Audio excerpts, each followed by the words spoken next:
बाबा, आप आज गर्मा गर्म पानी पूरी बनाकर तैयार रखना। आज मेरे साथ सौम्या भी आएगी शाम को आपके हाथ की पानी पूरी खाने। हाँ हाँ लाडो, आज तुम दोनों सहेलियां कॉलेज से लौटते वक्त मेरे ठेले में आना। मैं तुम दोनों के लिए गर्मा गर्म पानी पूरी बनाकर खिलाऊंगा। हाँ मेरे प्यारे बाबा। रीना खुशी खुशी बस पकड़कर कॉलेज चली गई। कॉलेज में सौम्या को भी उसने ये बात बताई तो वो भी बड़ी खुश हुई। हाय, हरिया काका के हाथ की गर्मा गर्म पानी पूरी तो मुझे भी बहुत पसंद है। गर्मा गर्म पानी वो तो मैं भी खाऊंगी, वो तो मुझे भी बड़ी पसंद है, मैं भी चलूंगी खाने। ठीक है, फिर तुम दोनों चलना। शाम को रीना अपनी दोनों सहेलियों के साथ अपने बाबा के ठेले पर आ जाती है। हरिया बीच बाजार में गर्मा गर्म पानी पूरी बनाकर बेचता था। इस तरह की पानी पूरी शहर में कोई नहीं बेचता था, इसलिए कुछ अलग नाम सुनकर सभी उसके ठेले पर पानी पूरी खाने जरूर आते। धीरे धीरे रीना भी अपने बाबा से गर्मा गर्म पानी पूरी बनाना सीख गई। ऐसे ही समय बीतता जाता है। कॉलेज की पढ़ाई खत्म करने के बाद दोनों अमीर सहेलियां पढ़ाई करने के लिए बैंगलोर चली जाती हैं और इधर अब रीना के बाबा की तबीयत ठीक नहीं रहती, जिस कारण अब वो ये अपने बाबा का काम संभाल लेती है। वो सारा दिन ठेला यहाँ से वहाँ लेकर पानी पूरी बेचती और गर्मा गर्म पानी पूरी ठेले पर बनाकर आने वाले ग्राहकों को खाने को देती।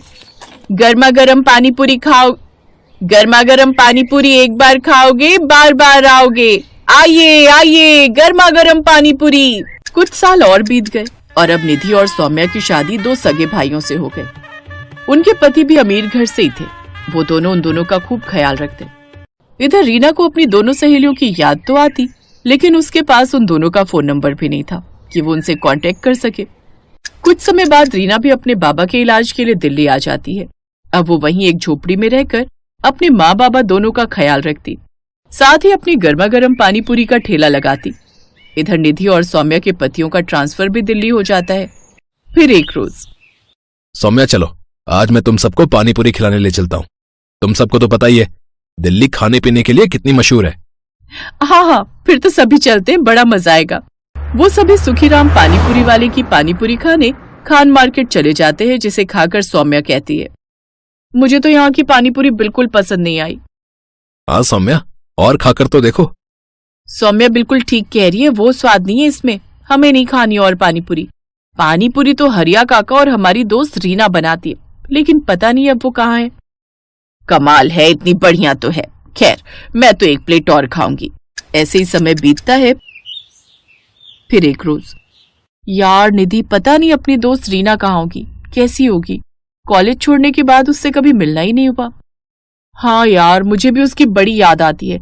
एक बार जब कानपुर गई थी अपनी कजिन की शादी में तो उसके घर भी गई थी, लेकिन वहां ताला लगा हुआ था। काश वो हमें फिर मिल जाए। ऐसे ही समय बीता।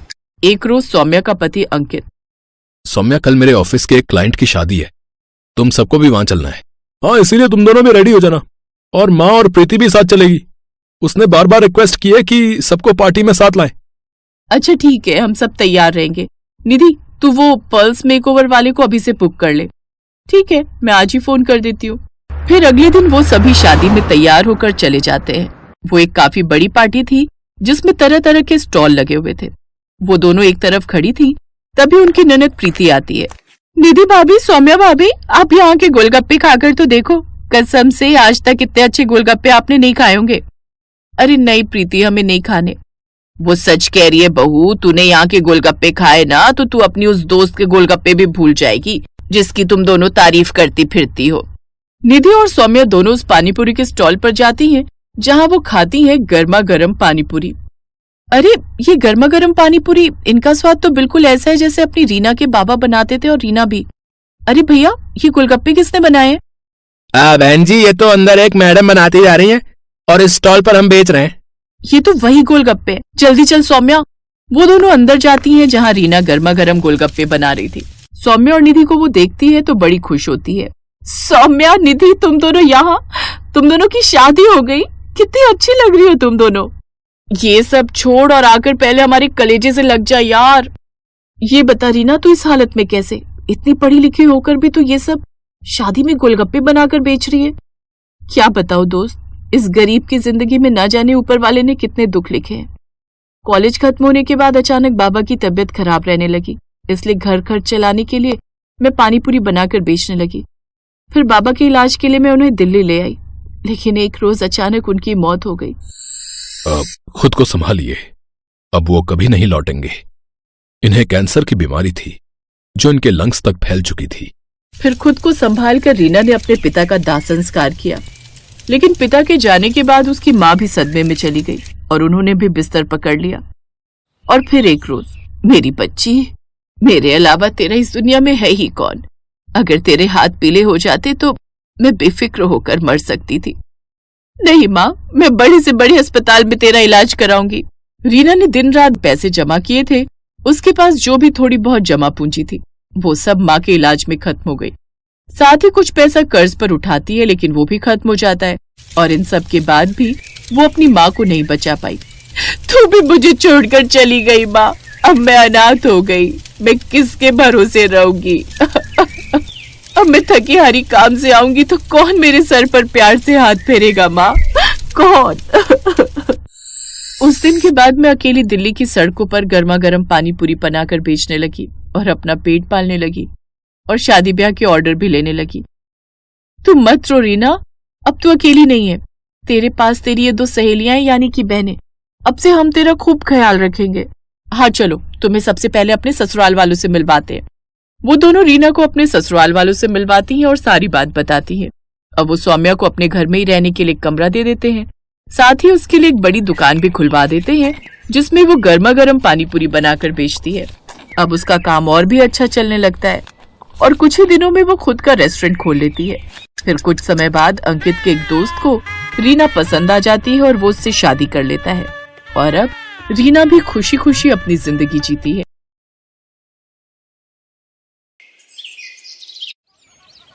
अरे भाई, कैसे दिए गोलगप्पे? 50 रुपए की प्लेट है। और एक प्लेट में कितने गोलगप्पे?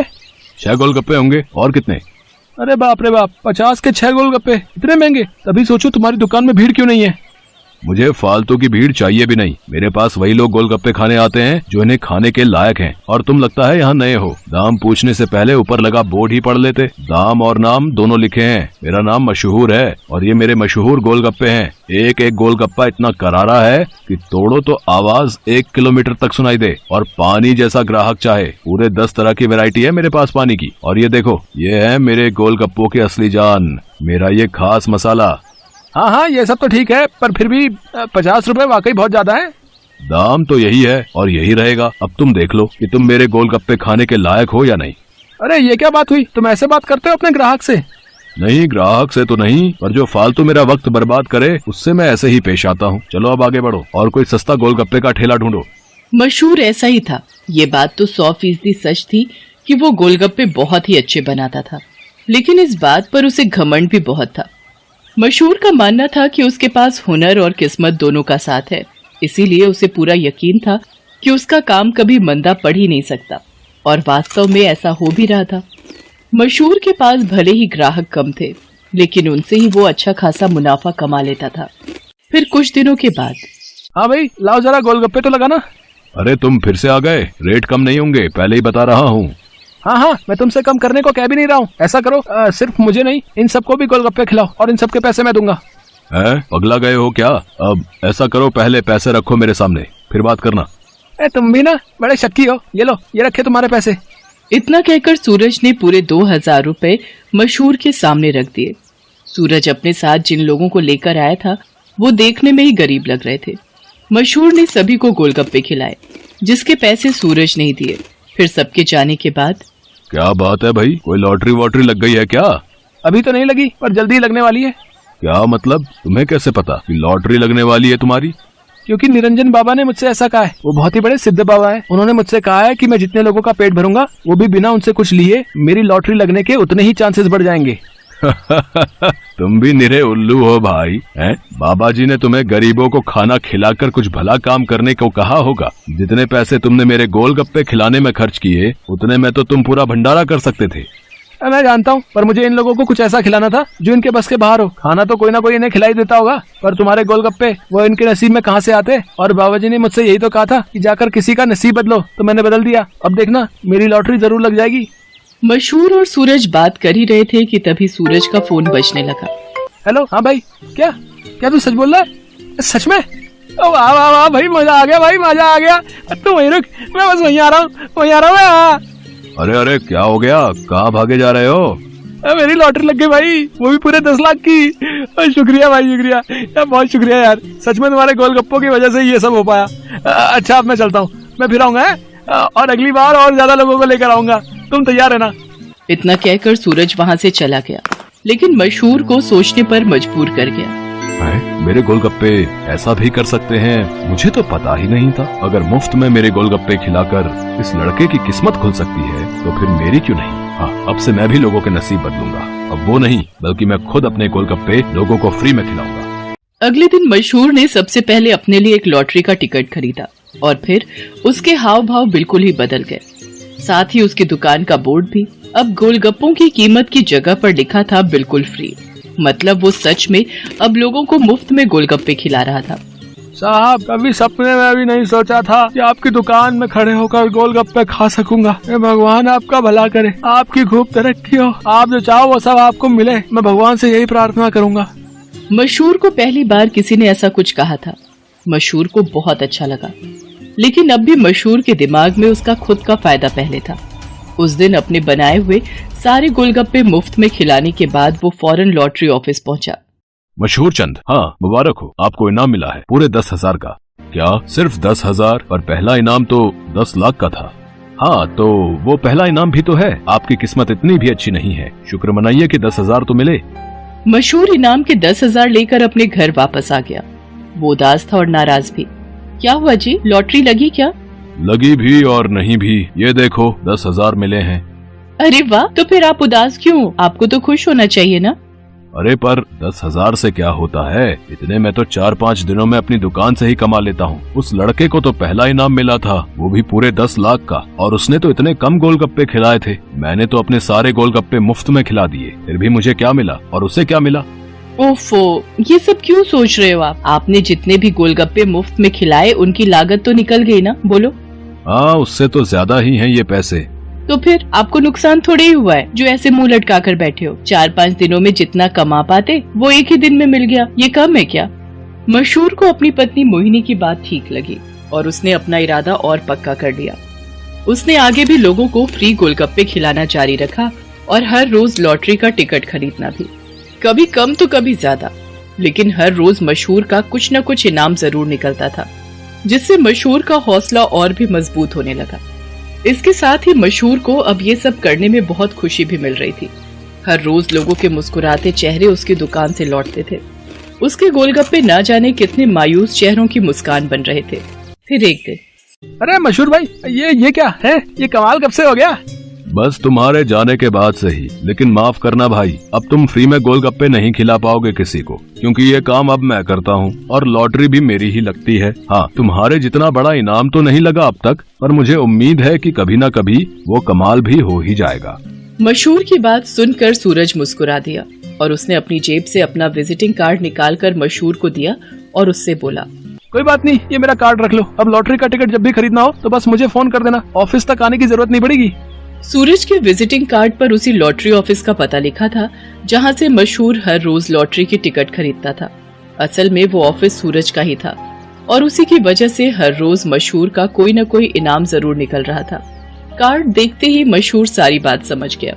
उसने सूरज के सामने हाथ जोड़ते हुए कहा, मैं ये बिल्कुल नहीं पूछूंगा कि तुमने ये सब क्यों किया, क्योंकि शायद मैं जानता हूँ। बहुत बहुत शुक्रिया भाई, मुझे ये एहसास कराने के लिए कि ज्यादा पैसे कमाने से जरूरी है दुआएं कमाना, लोगों को खुशियाँ बांटना, जो मेरे गोलगप्पे बहुत आसानी से कर सकते हैं। इसके बाद मशहूर ने कभी लॉटरी का टिकट नहीं खरीदा, बल्कि वो फिर से अपने गोलगप्पे बेचने लगा। लेकिन उसके गोलगप्पों का दाम पहले से बहुत कम था, जिसकी वजह से अब हर कोई उसके स्वादिष्ट गोलगप्पों का मजा ले पा रहा था। अब भले ही मशहूर के गोलगप्पे थोड़े सस्ते थे, लेकिन ग्राहक पहले से कहीं ज्यादा थे, मतलब मुनाफा भी पहले से ज्यादा ही था। इसके साथ ही मशहूर ने फ्री गोलगप्पे खिलाना भी नहीं छोड़ा। आखिर के 10-20 गोलगप्पे वो जरूर गरीबों को मुफ्त में खिलाता था, क्योंकि अब उसे गोलगप्पों के साथ साथ खुशियां बांटने की भी आदत जो हो गई थी। Thanks for watching.